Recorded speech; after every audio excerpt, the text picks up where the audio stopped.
Bienvenue sur Teach et bienvenue surtout dans cette semaine de formuler la prière. Toutes sortes de prières.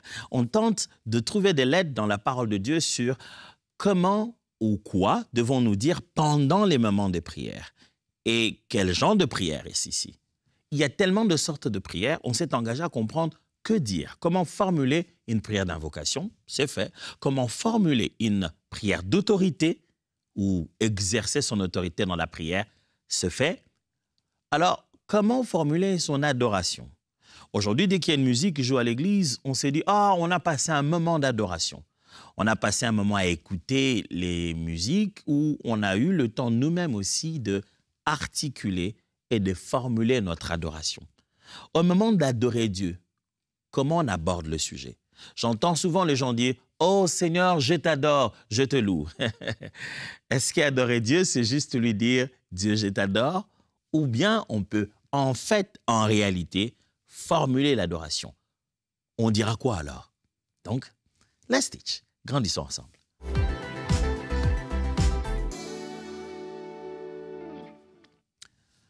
Dans la prière d'adoration d'une personne, vous pouvez découvrir 4 choses, au minimum. Quand quelqu'un fait sa prière d'adoration, c'est très révélateur. Ça révèle 4 choses. Quand quelqu'un, vous entendez quelqu'un dit bah, « c'est le temps de prier, c'est le temps d'adorer l'Éternel », il élève sa voix et commence à adorer l'Éternel, vous êtes à côté de lui, vous l'entendez adorer, c'est révélateur de 4 choses minimum. Premièrement, sa connaissance de Dieu. La façon dont une personne adore Dieu montre comment elle connaît Dieu. C'est qu'elle connaît de Dieu. Vous entendez quelqu'un dire « Oh, moi je ne m'oublierai jamais ça. » Un frère un jour à l'église, en tentant d'adorer Dieu, il a imaginé que Dieu est superlatif de tout. C'est-à-dire, il a commencé par une chose du genre « Seigneur, tu es le roi des rois ». Tout le monde dit « Ouais, bien sûr ». Alors, il a commencé à chercher toute autre chose dans la vie, tout autre positionnement dans la vie qui serait grand ou mystérieux, et il voulait que Dieu soit la même chose pour cette position. S'il y a roi, Dieu est roi de rois. Puis il dit « Seigneur, tu es le médecin des médecins ». Je dis « Ouais, certainement, parce que c'est lui qui guérit même ceux qui sont médecins ». Après, il est allé en disant « Dieu, tu es le sorcier des sorciers ». Alors là, drôle de théologie. Dans l'adoration d'une personne, vous entendrez sa connaissance de Dieu. Quand il les connaît bien, il adore bien. J'aime bien ce que Jésus dit à la femme samaritaine. Il dit « Vous adorez ce que vous ne connaissez pas. Nous adorons ce que nous connaissons, car le salut vient des Juifs. » Lorsqu'une personne formule aussi son adoration, vous entendrez, deuxièmement, ça va vous révéler sa foi, c'est qu'il croit de Dieu. Pas seulement sa connaissance de Dieu, sa foi, la foi de la personne. C'est qu'il croit que Dieu est. Quelqu'un ne peut pas se mettre à adorer, à dire à Dieu des choses auxquelles il ne croit pas. Quand vous entendez, vous saurez comment il croit ça. Voilà ce qu'il croit que Dieu est. Dans l'adoration d'une personne se révèle sa foi, sa confiance, sa croyance. J'allais même dire ses croyances au pluriel, selon que la croyance peut être implicite ou explicite, selon que la croyance peut être ce qu'on croit à l'intérieur de soi sans la présence de qui que ce soit, quelles que soient les circonstances, on appelle ça croyance implicite, ou ce que l'on croit devant tout le monde, rien qu'en présence de gens, c'est-à-dire la croyance explicite. Lorsque quelqu'un adore Dieu, vous reconnaîtrez ses croyances. Troisièmement, lorsqu'une personne adore Dieu, c'est là aussi, dans ses paroles, cela est révélateur de sa maturité. Ça signifie comment il a grandi dans sa foi. Pas dans sa connaissance, mais dans sa foi personnelle. Le parcours qu'il a avec Dieu, son cheminement avec Dieu. Comment, jusqu'à quel point a-t-il déjà vécu Dieu? Là, vous reconnaîtrez la maturité. Il y a son expérience personnelle de Dieu dans l'adoration. Vous entendez quelqu'un prononcer son adoration, vous dites celui-ci l'a déjà vu. Et quatrièmement, lorsqu'une personne formule son adoration, sa prière d'adoration, la quatrième chose dont cette prière peut être révélatrice, c'est l'importance de Dieu, la place que Dieu occupe dans la vie de cette personne. comment cette personne considère Dieu. Pas seulement ce qu'elle connaît de Dieu, pas seulement sa théologie de Dieu, pas seulement sa foi, sa croyance, son affirmation à cette théologie, pas seulement sa maturité, son expérience personnelle avec le Dieu dont il est question, mais aussi l'importance, la place que ce Dieu-là a dans sa vie. Tu te rends compte tout de suite que celui-ci, il le place très haut. Il le place très haut. Il n'est pas juste un bon Dieu qui fait 2, 3, 4 choses. Non, le degré des révérences ici, le degré des craintes dans les mots qui sont choisis, ça dit tout. Alors, quand toi, tu te mets à adorer Dieu, est-ce qu'on peut ressentir ça? Est-ce qu'on peut découvrir ça de toi? Alors, j'entends des fois les gens juste emprunter des beaux mots. Quelqu'un a parlé, moi, je grandis dans une culture, d'une culture spirituelle fortement influencée par le fait de parler à Dieu ouvertement et de façon sincère. Celui qui était notre mentor, Papa Alain Moloto, nous a appris tellement comment aborder Dieu et à lui parler. Et quel don cet homme avait, oh là là! Plusieurs fois, je l'entendais prier. Et quand on l'entend prier, on n'a plus envie de parler, tu vois. Tu as envie de dire à Dieu, Dieu, je crois que ce que lui, il a dit, il l'a bien dit. En tout cas, il avait le mot juste. Quand il formulait sa prière spontanément, tu as envie de dire, ouais, Seigneur, il a dit ce qu'il fallait. Dieu, tu sais, efface même mes prières. Prends seulement ce que lui, il a dit là. Copie, colle chez moi. C'est exactement ça. Mais à l'intérieur de ces mots, on entendait l'importance de Dieu dans sa vie. Son degré de maturité et d'expérience avec Dieu. On entendait sa foi, l'affirmation de sa confiance en Dieu. Mais on entendait aussi sa théologie. Qu'est-ce qu'il connaissait de Dieu? Est-ce que ça s'exprime dans ta façon d'adorer Dieu? Ou bien tout ce que tu fais, c'est juste emprunter les paroles des autres? Quand quelqu'un a dit à un jeune homme un jour, tellement qu'il entendait les vieux à l'église utiliser des mots de la Bible, un jour, il s'est dit, bah, écoute, moi aussi je vais adorer Dieu, je vais utiliser des mots de la Bible, des mots forts. On lui dit, mon frère, c'est à ton tour de pouvoir élever ta voix et d'adorer Dieu. Il élève sa voix et dit, oh Seigneur Tout-Puissant. Il devait avoir à peu près 16 ans. Seigneur Tout-Puissant, je suis né, j'ai grandi et je vieillis. Je n'ai jamais vu les justes abandonnés. Tout le monde l'a regardé genre, il a quel âge finalement ce garçon? Et il dit qu'il a vieilli. Il est en train d'emprunter les paroles du psalmiste. J'ai grandi, vieilli, j'ai jamais vu les justes être abandonnés. Mais lui, il n'a pas vieilli, il a que 16 ans. Du coup, toutes ces paroles peuvent être belles, mais elles ne sont pas vraies. Ce qui rend justement son adoration non authentique. Si tu dis, David a dit, c'est différent. Mais ne t'affirme pas vieux pendant que tu n'es pas vieux, parce que tu veux juste emprunter des mots. L'adoration n'est pas une histoire des beaux mots. Si tu connais Dieu, tu connais sa parole, tu l'aborderas différemment. Un jour, un autre jeune homme, tellement que, tu sais, à force de rester avec des vieux dans la foi, grandir dans la foi, ils disent des fois des mots, des paroles qu'ils disent presque tous les jours dans leur prière. Des fois, tu les retiens sans savoir vraiment de quoi ils parlent. Alors, le jeune homme, apparemment, il n'entendait pas très bien ce que les aînés disaient quand ils priaient. Alors, on a dit, bah, ok, c'est à toi de prier aujourd'hui. Il élève la voix, il dit, Seigneur, de nage en nage, tu es Dieu. Si tu ne m'as pas bien suivi, tu peux aussi tomber dans le panneau. Il a dit, Seigneur, de nage en nage. Le verbe nager. Or, en réalité, ce que les aînés disaient d'habitude, c'est d'âge en âge, tu es Dieu. Mais comme il disait ça vite, lui aussi, il dit, bon, ils disent quelque chose d'âge là. Il dit, Seigneur, de nage en âge, tu es Dieu. Mais il n'arrive même pas lui-même à imaginer ce qu'il est en train de dire. Adorez Dieu, le Dieu que vous connaissez. C'est pourquoi celui qui veut bien faire les prières d'adoration doit apprendre à être un ami de la parole. Lisez ce qui est écrit. Il y a suffisamment des mots, des paroles à emprunter à la Bible. Suffisamment des vérités de Dieu bien exprimées par le temps, par les personnes qui l'ont rencontré avant nous. Nourrissez-vous de la parole de Dieu. Vous apprendrez à parler dans l'adoration. On dira quoi, pasteur? On abordera Dieu comment dans l'adoration? Je vous propose quelques textes. Psaume 45. Écoutez quelqu'un faire sa prière. Psaume 45, versets 1 à 7. Au chef des chantres, sur le lys. Des fils de Corée, cantiques, chants d'amour. Des paroles pleines de charmes bouillonnent dans mon cœur. Je dis, mon œuvre pour le roi. Que ma langue soit comme la plume d'un habile écrivain. Tu es le plus beau des fils de l'homme. La grâce est répandue sur tes lèvres. C'est pourquoi Dieu t'a béni pour toujours. Vaillant guerrier, sens ton épée, ta parure et ta gloire, oui, ta gloire, sois vainqueur, monte sur ton char, défends la vérité, la douceur et la justice, et que ta droiture se signale par les merveilleux exploits. Tes flèches sont aiguës, des peuples tomberont sous toi, elles perceront le cœur des ennemis du roi.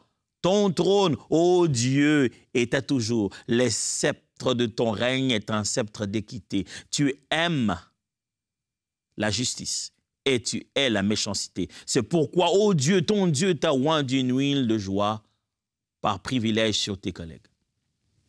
Plus tard, l'homme d'Hébreu nous montre qu'il ne parle pas ici d'un homme. En réalité, il est en train de faire une révélation de Christ. Prenons un autre psaume, le psaume 23, très connu de tous. Psaume 23, à partir du verset 1. Cantique de David. L'Éternel est mon berger, je ne manquerai de rien. Il me fait reposer dans des verts pâturages. Il me dirige près des eaux paisibles. Il restaure mon âme. Il me conduit dans les sentiers de la justice à cause de son nom.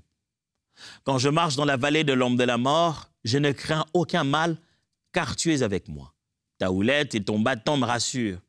Tu dresses devant moi une table en face de mes adversaires. Tu ondules ma tête et ma coupe déborde.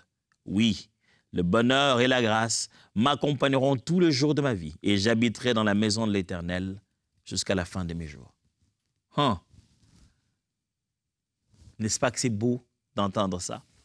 On a ici des situations dans lesquelles le psalmiste, que ce soit les fils de Corée, que ce soit David, sont en train d'adorer Dieu, de le glorifier. Quand on parle de l'adoration, on ne doit pas oublier que l'adoration est d'abord un style de vie, avant d'être un moment en soi. Adorer Dieu, ce n'est pas juste se mettre à parler, c'est pas juste se mettre à parler, c'est pas une histoire de paroles, c'est d'abord une histoire de style de vie. L'adoration, c'est comment on est avec Dieu. On est tel que Dieu est, on manifeste sa nature. Mais l'adoration, comme toute relation amoureuse, c'est à la fois l'engagement permanent, mais aussi l'expression d'un moment. C'est-à-dire, on aime le Seigneur, c'est notre style de vie que l'on mène, mais à un moment, on s'arrête pour lui dire qu'on l'aime. Alors, quand on se met à lui dire l'adoration, pasteur, tu veux nous apprendre comment parler l'adoration, tu veux dire que l'adoration, c'est qu'une histoire de parole. Oh non, non, non, l'adoration est une vie. Cette vie, pourtant, a un moment réservé pendant lequel il est exprimé comme un dialogue, comme un ensemble de paroles. Au moment de parler, on dit quoi? 5 choses comme guide. 1, il faut tenir un langage intime. Quand on adore Dieu, on tient un langage intime. Ça signifie quoi? Quand on s'approche de Dieu, il y a chaque fois ces deux notions que les théologiens aiment utiliser, des mots complexes. On appelle ça de l'immanence et de la transcendance. L'immanence fait référence au fait que Dieu est proche, habite avec nous, en nous.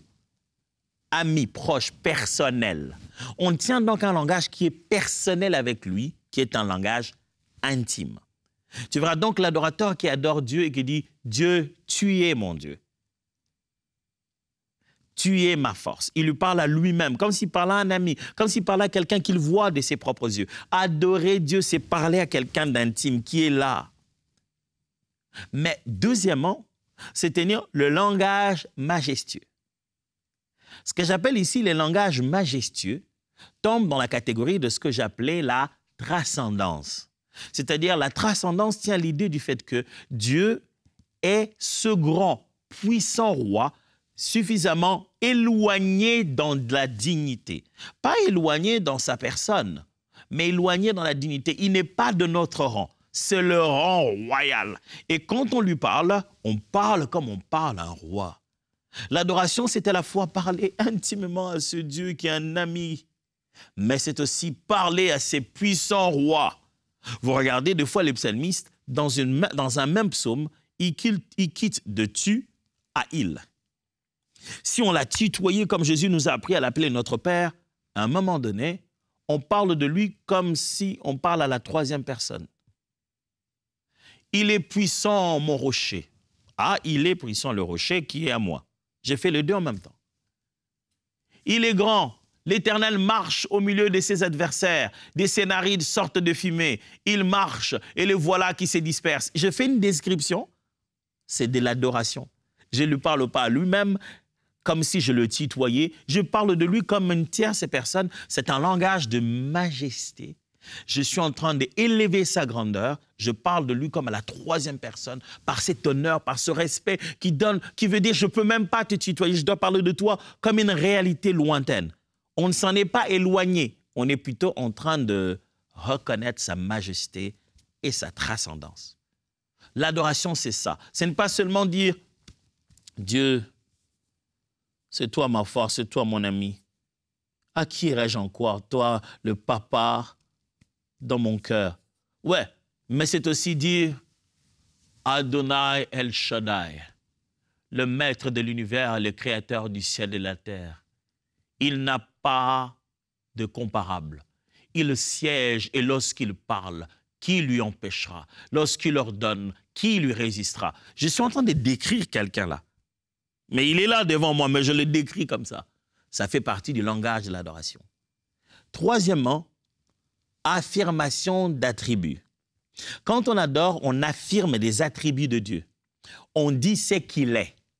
Souvent, vous entendrez les gens dire que l'adoration, c'est dire à Dieu ce qu'il est. Bon, c'est quand même une façon assez simpliste de dire que c'est ça l'adoration, mais plutôt dans la prière d'adoration, on aime affirmer, on devrait affirmer qu'est-ce que Dieu est.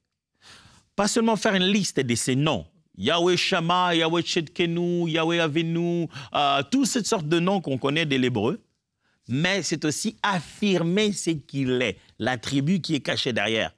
Le nom, la nature qui est cachée derrière. Dit, regarde les psalmistes que dit, l'Éternel est mon berger. Il affirme. Quand on affirme, souvent, il est question du verbe détail ici. On dit, l'Éternel est mon berger. L'Éternel est ma force. Dieu, tu es ma force. Regardez, un langage intime qui affirme son attribut. Dieu, tu es mon soutien en tout moment. Dieu, tu es mon Père. De façon transcendante, l'Éternel est mon berger. C'est comme si on parle d'un gars là-bas, mais il affirme qu'il est son berger.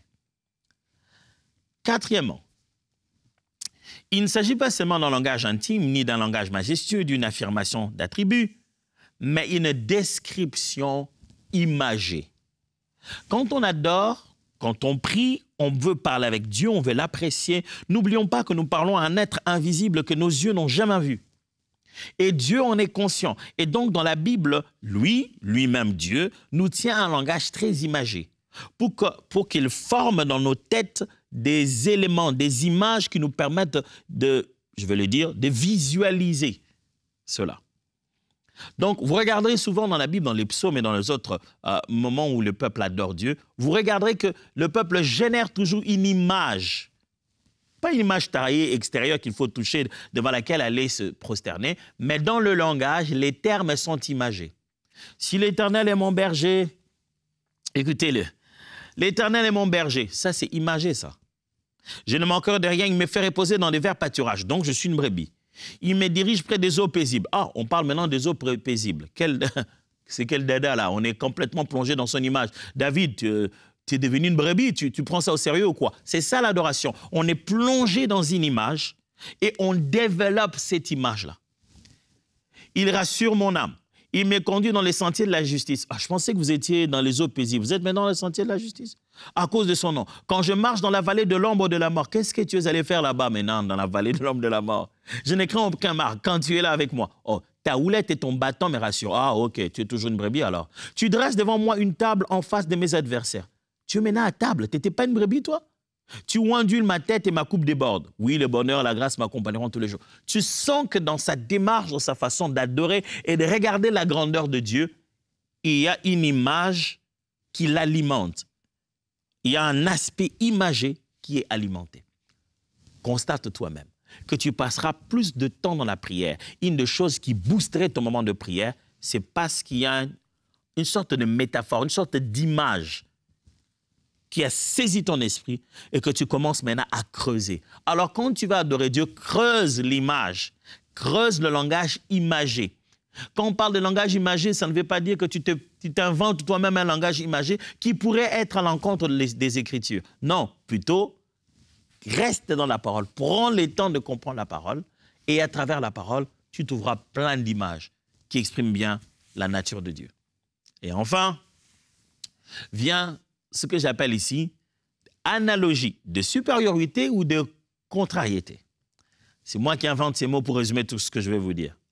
Ça veut dire qu'il y a juste de l'analogie pour soit, après avoir établi les éléments comparatifs, on puisse placer Dieu au supérieur, ou alors une analogie qui, après avoir établi les éléments comparatifs, on place Dieu dans le contraire. Je dis des mots simples. Quand je dis analogie ici, je ne veux pas beaucoup utiliser l'idée des comparaisons pour qu'on n'ait pas l'impression que je suis en train de dire que Dieu est comparé à quelqu'un. Non, il est incomparable, on le sait. Mais ça veut dire que quand on adore Dieu, on trouve une image parallèle. Toujours dans le langage imagé, on trouve maintenant une image parallèle. C'est-à-dire, on dit, comme l'aigle qui protège ses enfants, qui les fait monter en hauteur et les lâche pour qu'ils puissent déployer les ailes. Je suis en train de décrire une situation. Après avoir décrit cette situation, soit je vais dire que l'Éternel est plus que ce que j'ai décrit, soit je vais faire une description d'une situation limitée et je vais dire l'Éternel, lui, n'est pas comme ça. Regardez ce que Jésus nous montre. Jésus dit ceci. « Aussi mauvais que sont vos pères sur la terre. » Ah, il est sur le point de parler du Père céleste. Mais pour que nous comprenions le Père céleste, il doit déjà nous prévenir que dans cette analogie, on dit le mot père, mais ils ne sont pas pareils. Les vôtres sont des mauvais. Il dit, est aussi mauvais que sont vos pères sur la terre, ils vous donnent le pain quand vous demandez, non pas une pierre, le poisson, non pas un scorpion, à combien plus forte raison. Vous voyez, il a fait une analogie. Il a dit déjà que vous n'êtes pas pareil. Et maintenant, regardez, il monte maintenant. Il fait monter en supériorité. Il dit, vos pères, mauvais ils sont, mais vous voyez quand même leur degré de bonté. Et alors Dieu, à combien plus forte raison? Il fait monter cela. Puisque nous ne pouvons pas dire exactement ce que Dieu est. Dans l'adoration, nous prenons des repères qui détiennent les principes. Et quand nous sortons ces principes dans cette image, on s'est dit, Dieu, tu es plus que ça. Parce que je n'ai pas des mots pour ce que tu es. C'est un peu comme dans cette histoire, mais toi, c'est plus. Quelquefois, on veut exprimer quelque chose, mais en partant du contraire. On dit, il y a d'ailleurs ça que je vois dans le monde. Dieu, toi, tu n'es pas comme ça du tout. C'est pourquoi vous entendrez les patriarches, même les prophètes le dire. Ils disent, mon père peut m'abandonner, ma mère peut m'abandonner, mais toi, l'Éternel, tu ne m'abandonneras pas. Tu vois? Et dis, toi, tu n'es pas comme eux. Notre Dieu, notre source, notre Dieu n'est pas comme leur Dieu. Notre source n'est pas comme les leurs. On en fait une sorte d'analogie. On parle de source, on parle de père. On fait l'analogie, mais après, on place le contraire. On dit, source, oui, mais pas comme les leurs. Non, pas du tout. Père, mais pas comme le Père. Lui, il est au-delà de ça. Il n'est pas comme ça. Quand on adore, on fait ça. On dit à Dieu ce qu'il est en tentant de lui dire que toi, Dieu, tu n'es pas comme ça. On trouve un point, ce fameux « ça » dans « pas comme ça », un point d'analogie, une image, une idée. Il dit, mon Dieu, je te bénis, toi, le patron chez qui je travaille. Seigneur, quand je travaille pour toi, jamais je ne crains qu'un mois tu ne payes pas ton salaire. Parce que la Bible déclare que toi, tu n'es débiteur de personne. Oui, mon patron, tu es mon Seigneur, je suis à tes pieds, mais tu n'es pas comme les seigneurs de ce monde. Les seigneurs de ce monde tyrannisent les leurs. Les patrons n'ont même pas le temps de venir voir si nous allons bien chez nous. Notre relation est essentiellement professionnelle. Mais toi, tu es le patron qui veille pendant que je dors. Pendant que je dors, tu te rassures même que chez moi, que je dors en paix. Oh, je te bénis l'Éternel. Voyez ça? Vous êtes en train de glorifier Dieu en prenant une image et en disant c'est que cette image et vous avez sorti les principes et vous avez placé Dieu à l'encontre des limites des hommes dans ces principes, des limites de l'humain, où vous l'avez placé au-dessus de tout ce qui est positif dans cette affaire. Wow! Dieu merveilleux. Est-ce qu'on peut l'adorer ensemble pendant un moment? Oh, gloire à ton nom, Seigneur Tout-Puissant. Je te bénis, ancien de jour. Ancien de jour, maître de l'univers. Gloire à toi. Toi qui as toute parole, toute puissance. Toi qui gères l'univers de par toi-même. Pas besoin des conseils ni des conseillers. Tes paroles te suffisent. De là où tu es, tu vois l'univers et tu le vois de partout. Toi qui contrôles tout sans que rien ne te contrôle. Dieu, des choses que je ne vois pas, tu vois. Pendant que je me vois être important, tu me regardes juste comme une goutte d'eau au milieu de la mer. Mais malgré que je sois si infiniment petit à tes yeux, tu as pourtant une attention particulière à mon sujet. Je te rends gloire. Abba, Abba. C'est comme ça que Jésus nous a appris à t'appeler Abba, Papa, tu es mon papa.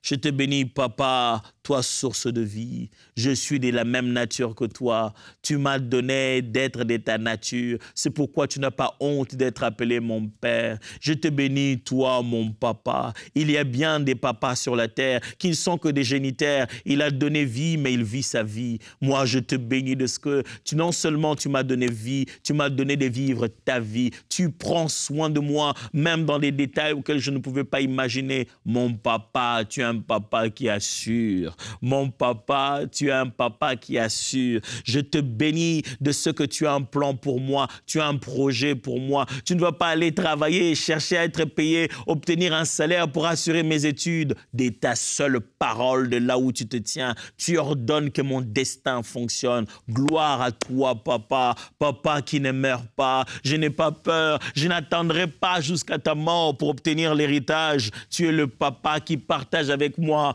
tout l'héritage du vivant. Gloire à toi, mon papa. Gloire à toi, mon papa. Reçois honneur, louange et gloire pour toujours. Au nom de Jésus. Amen. Je prie Dieu que vous commenciez à exercer vous-même, dès à présent, ce style de vie d'adoration. Mais je vous rappelle aussi que depuis un moment, Teach a une application. Tiens, c'est intéressant. Il y a une application de Teach. Vous pouvez télécharger ça sur Apple Store ou bien sur Play Store.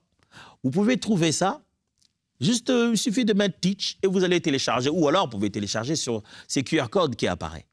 Dès que vous avez votre application, vous avez la possibilité de réécouter ce message et aussi de pouvoir le catégoriser, de faire votre propre liste des séries, des choses que vous voulez mieux étudier et même avoir la possibilité de me poser des questions directement que je pourrais vous répondre en audio. J'ai hâte de vous retrouver dans l'application. Pour aujourd'hui, Dieu vous bénisse et voyons-nous demain.